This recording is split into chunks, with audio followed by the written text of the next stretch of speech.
just woke up, I'm in the mood for something good for breakfast, and I think I know just the thing. It's called a Dutch baby, and it's kind of like a giant gourmet pancake with a hollow center that you can put filling in. In my case, I'm going to put some cinnamon sugar apples in it. So, if you want to try a warm, delicious Dutch baby for breakfast, try this with me. First, preheat your oven to 475 degrees. As soon as you start preheating your oven, it says to put in a 10-inch cast iron skillet. I don't have one, so I'm just going to put in the next best thing. Put that in and let it heat up with the oven. Now remember, when we pull it out, don't just use your bare hands or to burn you. Use a pot holder or something similar. While this is heating up, I'm going to prepare my apple, my filling for it. First, you want to peel the apple.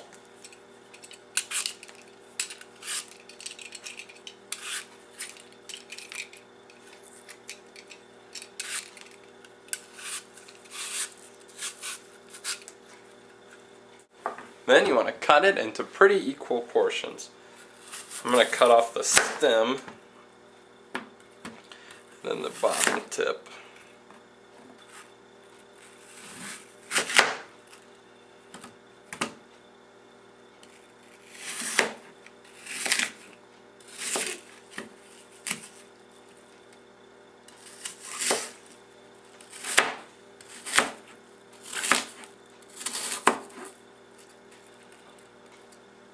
Make sure you get the seeds out.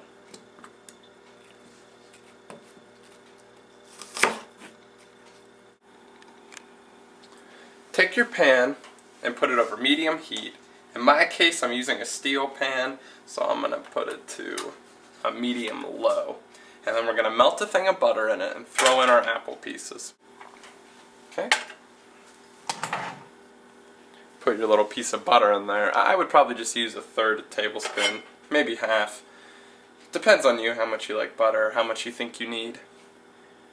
The more apple pieces you have, the more butter I would say you need. Now that your butter has melted, and grease the pan.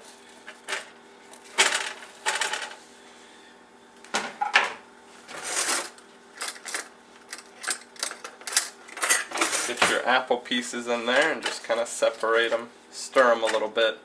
Just make sure they each get coated some, and just let them relax. We're not going at a quick pace with this because we want these to be ready by the time the Dutch baby's done. Or these are just going to be sitting and waiting while the Dutch baby's being made, so there's no rush on these. For this recipe, you need a half a cup of sifted flour. Basically, the sift flour, you just get a bowl, something to put it in. You take your sifter and you dump your half a cup in. And you can shake it. Most of them have a crank on the side that helps when you're doing larger amounts. But if you just shake it, you'll get most of it through.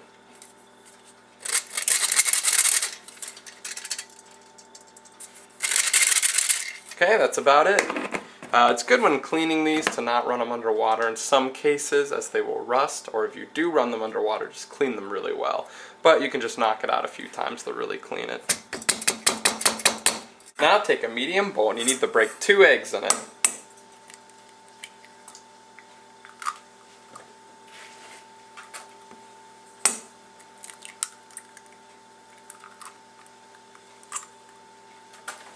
And whisk until light.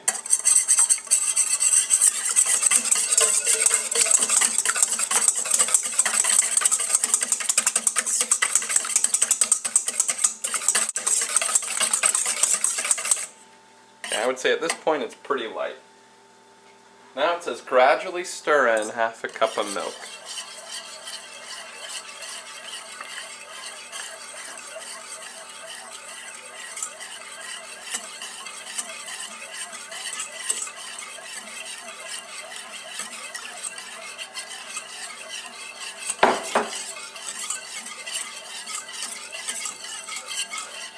And you can add in your half a cup of sifted flour at this point.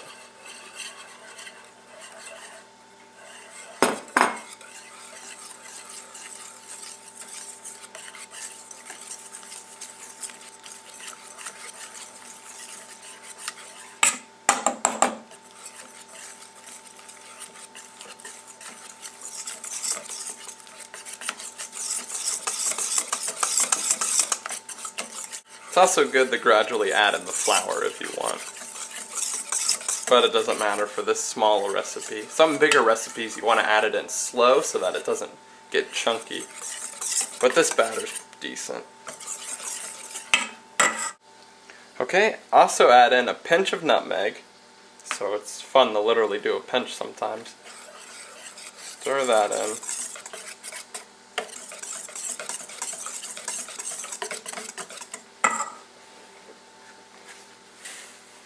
And a pinch of salt.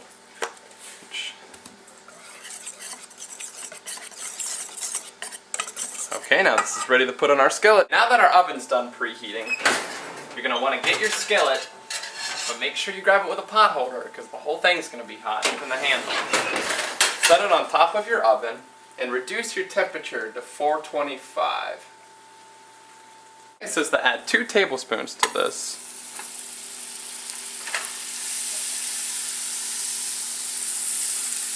To completely coat the inside of it. Because it's so hot, it's really just going to brown your butter pretty quick. But that's kind of the point.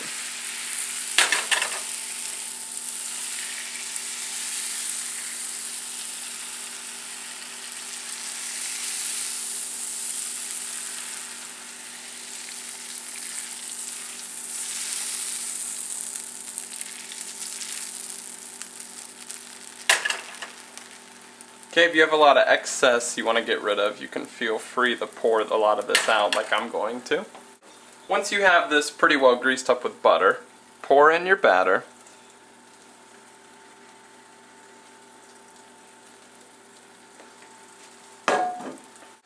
And we're going to return this to our cooled down oven, our slightly cooled down oven, and bake it for about 12 minutes. What you're looking for is you want it to be lightly browned, and you're going to see the edges kind of rise up and create like a hollow, not hollow, but create a center. There's going to be walls around it. So light brown, 12 minutes. As your apples begin to soften up, I like to add a little bit of ground cinnamon and sugar. So I'm just going to add an 1/8 teaspoon cinnamon. Not much, just enough to give them that cinnamon kick. I'm going to add a teaspoon of sugar.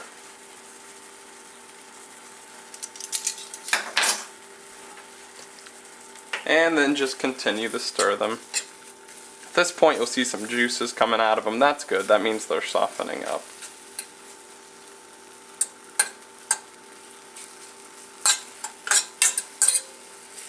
Okay, it's been about 11 minutes, and for my oven that's good. And I was looking at it and it looks lightly brown.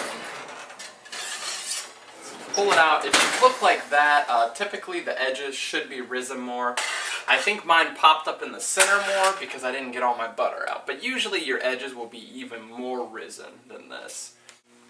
It says as soon as you get it out to immediately transfer to a plate. And it should slip out. Yep, there you go. Pretty easily. I'm going to put on my apples. That should be done at this point.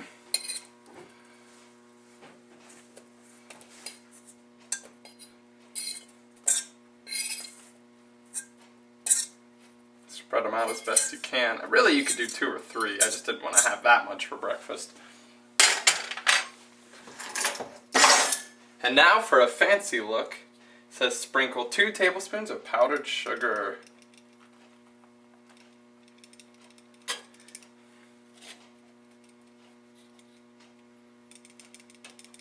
Fancy. It looks delicious. Let's try it. Dutch baby looks delicious. It smells good. Just gonna get a little piece, make sure I get some of the apple in it. Honestly, this piece I can even eat with my hand. It's really good. It's just like I remember a Dutch baby. It's kind of like a fancier, fluffier pancake.